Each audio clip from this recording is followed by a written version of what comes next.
បាទសូមគោរពនិងជំរាបសួរអាយដាមលោកជំទាវលោកស្រីអ្នកនាងកញ្ញាពុកម៉ែបងប្អូនទាំងអស់ជាទីគោរពជាទីរាប់អានខ្ញុំបាទលោកគ្រូសនប៊ុនសូមធ្វើការរៀបរាប់នៅការដាក់ឈ្មោះឲ្យបុត្រធីតាឬក៏ដាក់ឈ្មោះប្តីប្រពន្ធឲ្យត្រូវទៅតាមតួអក្សរព្យញ្ជនៈទាំង33តួដែលស្ថិតនៅក្នុងកាយសក្ការៈទាំង8បាទនៅក្នុងនោះដែរក៏យើងមានការបែងចែកដួងកែវចេញជា7នៃដួងកែវទៅតាមឆ្នាំកំណើតដែលយើងកើតហើយការដាក់ឈ្មោះនេះដែរគឺយើង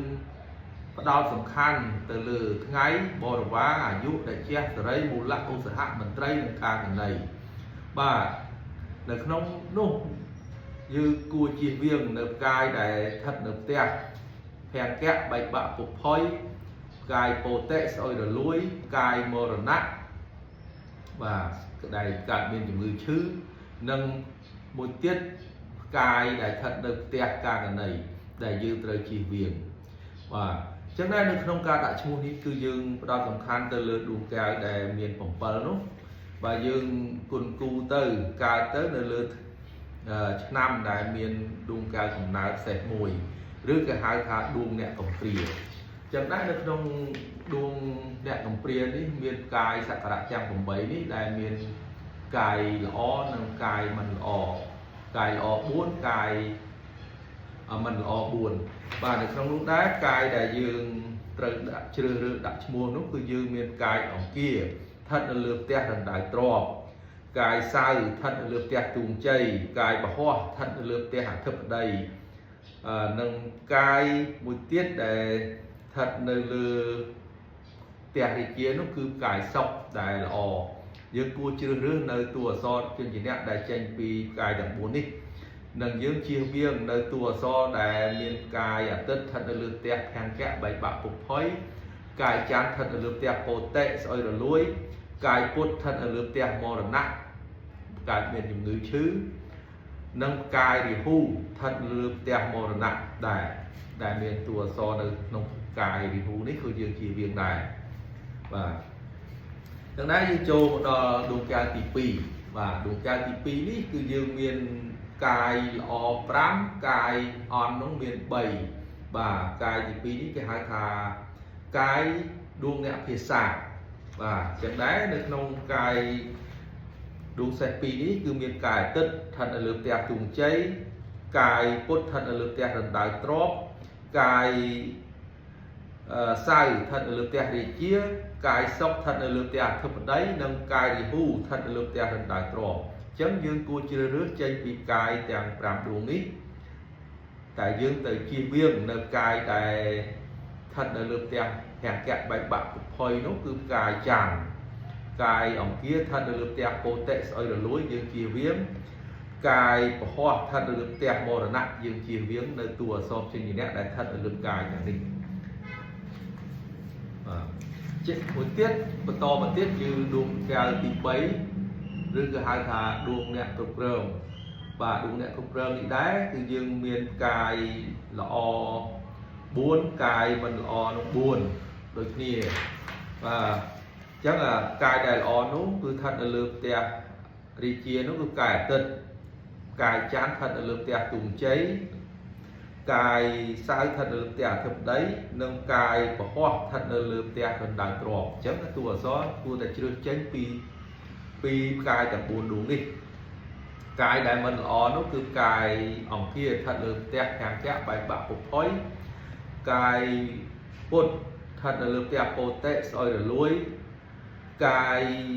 រាហូស្ថិតនៅលើផ្ទះពោតិស្អុយរលួយកាយសុខស្ថិតនៅលើផ្ទះមរណៈអញ្ចឹងយើងគួរតែជៀសវាងនៅកាយទាំង4ដួងនេះយើងមិនត្រូវដាក់ឈ្មោះនៅតួអក្សរនេះទេបាទមួយទៀតនៅដួងសេះ4គេហៅដួងអ្នកសិក្សាបាទនៅក្នុងនេះក៏មានកាយ4ល្អកាយ4មិនល្អដែរ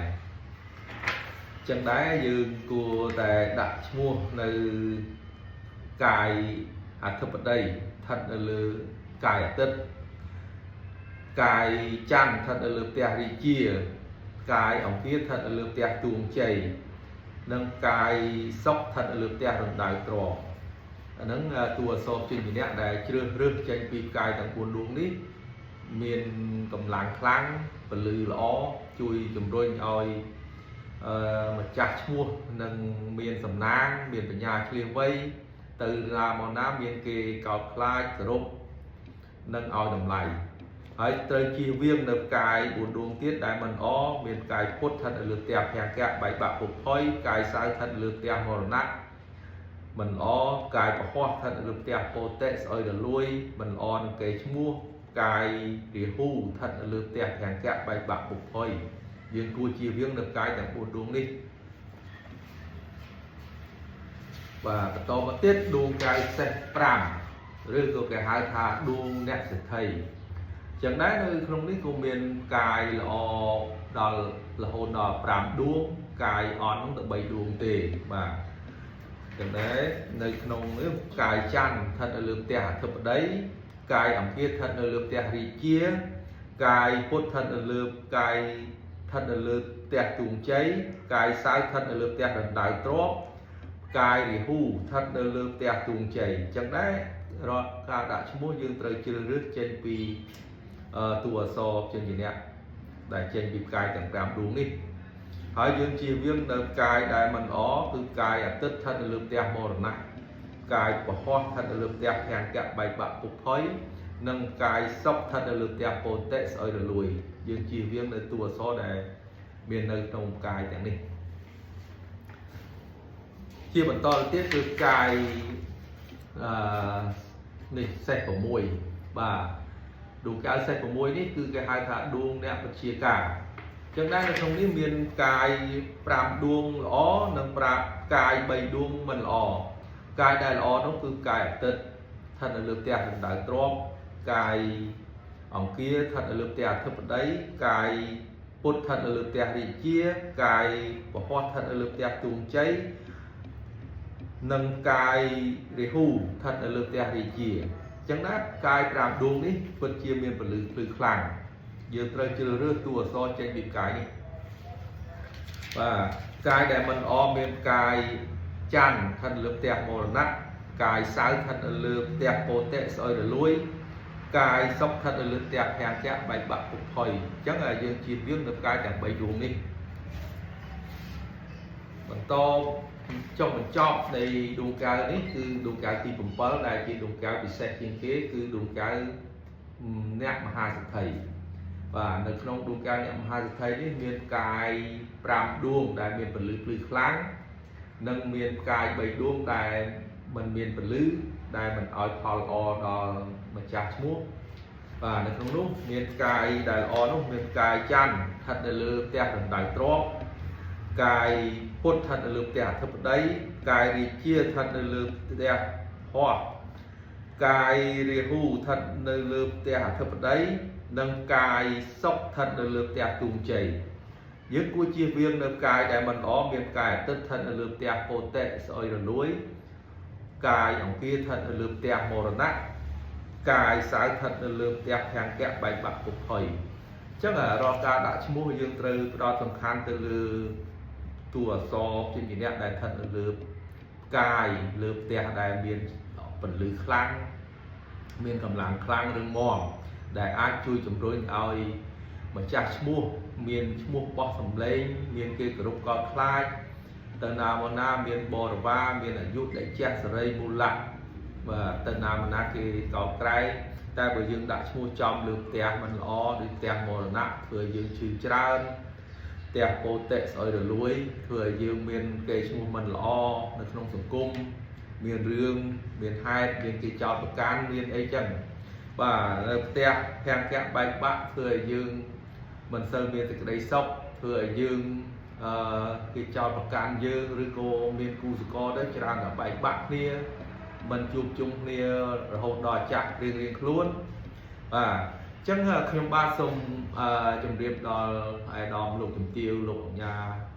lục xây cùng mai bông ồn đá rồi cả đặt mua nít cứ dương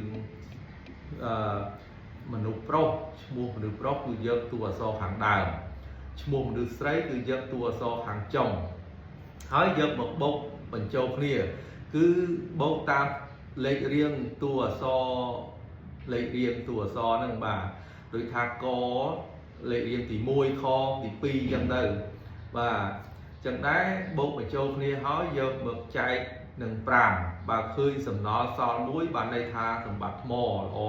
ល្អណាស់ល្អលើសគេអាហ្នឹងបាទបើចែកនឹង5ហើយឃើញសំណល់2បានន័យថាសម្បត្តិភ្លើងមិនល្អទេអាហ្នឹងអាក្រក់ជាងគេបាទបើចែកទៅនៅសល់សំណល់3បានន័យថាសម្បត្តិថ្ងៃអាហ្នឹងអាក្រក់ដែរ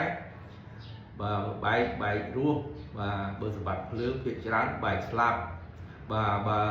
ចែកទៅសល់សំណល់4អាហ្នឹងបានន័យថាសម្បត្តិសេដ្ឋីអាហ្នឹងល្អបំគួរហើយបើសិនតែចែកទៅដាច់នៅសល់0ឧទាហរណ៍ថា30ចែកនឹង5ទៅគឺដាច់0ហ្នឹងអាហ្នឹងសម្បត្តិមន្ត្រីអាហ្នឹងបានល្អតែមកជុំទេបាទហើយការដាក់ឈ្មោះនេះបើកូនប្រុសត្រូវយកម្ដាយឈ្មោះម្ដាយយកអក្សរខាងចុងទៅបូកនឹងកូនប្រុសយកអក្សរខាងដើមហើយបើកូនស្រីត្រូវយកឈ្មោះឪពុកយកតួអក្សរខាងដើមទៅបូកជាមួយនឹងឈ្មោះកូនស្រីដែលត្រូវដាក់នោះបាទហើយចែកទៅនៅសល់សំណល់1ឬគឺសល់សំណល់4អាហ្នឹងមើលបានល្អហើយបាទចំពោះកូនយើងដាក់តែ8ទៅ8ក្មេងហ្នឹងគេមានគូសកលទៅវាលែងអីហើយគេទៅជួបមួយគូសកលគេដេញឈ្មោះផ្សេងទៀតហើយបាទតែបើចំពោះប្តីប្រពន្ធយើងត្រូវដេញយ៉ាងអន់ណាស់ក៏បានល្អពីរវ័យដែរ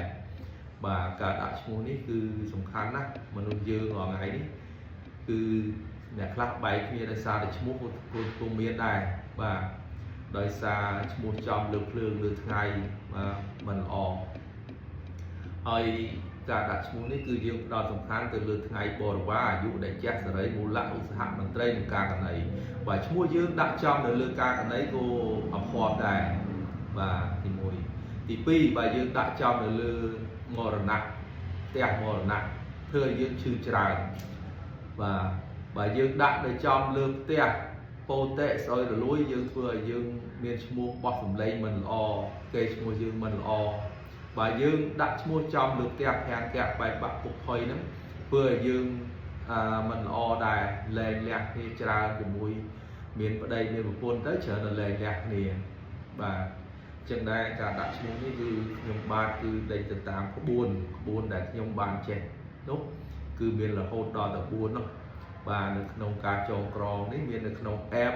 MySP Fortune របស់ខ្ញុំបាទដែលបានចងក្រងនេះគឺខ្ញុំចងក្រងលម្អិតទៅលើថ្ងៃដែលកើតគឺមនុស្សយើងផ្សេងគ្នាហើយនឹងដួងកែវមនុស្សយើងផ្សេងគ្នាទាំងអស់មនុស្សកើតឆ្នាំជូនដូចគ្នាមនុស្សមិនត្រូវតែដាក់ឈ្មោះឲ្យដូចគ្នាទេគឺឈ្មោះត្រូវផ្សេងគ្នាដោយសារយើងដេញទៅតាមថ្ងៃកើតបរិវារនេះឯងបាទហើយអ្នកខ្លះឈ្មោះហេតុអីបានមិនសូវមានបរិវារមិនសូវមានតែជាដោយសារយើងកើតនៅក្នុងកាយដែលមិនល្អដូចជាកាយបែកបាក់ពុកផុយកាយមរណៈកាយពោតេស្អុយរលួយហ្នឹងក៏ធ្វើឲ្យបរិវារយើងទុនខ្សោយធ្វើឲ្យតែជាយើងទុនខ្សោយដែរបាទអញ្ចឹងបាទខ្ញុំបាទគូសូមបញ្ចប់នៅការអធិប្បាយនៃការដាក់ឈ្មោះត្រឹមប៉ុណ្នេះដោយសង្ខេបខ្ញុំបាទសូមគោរពថ្លែងអំណរគុណដល់អាដាមលោកជំទាវលោកកញ្ញាលោកស្រីពុកម៉ែបងប្អូនទាំងអស់សូមជួបនៅពុទ្ធពរទាំង4ប្រការគឺអាយុវណ្ណៈសុខៈពលៈចូលមានគ្រប់ក្រុមគ្រួសារបាទសូមគោរពនិងជំរាបលាបាទ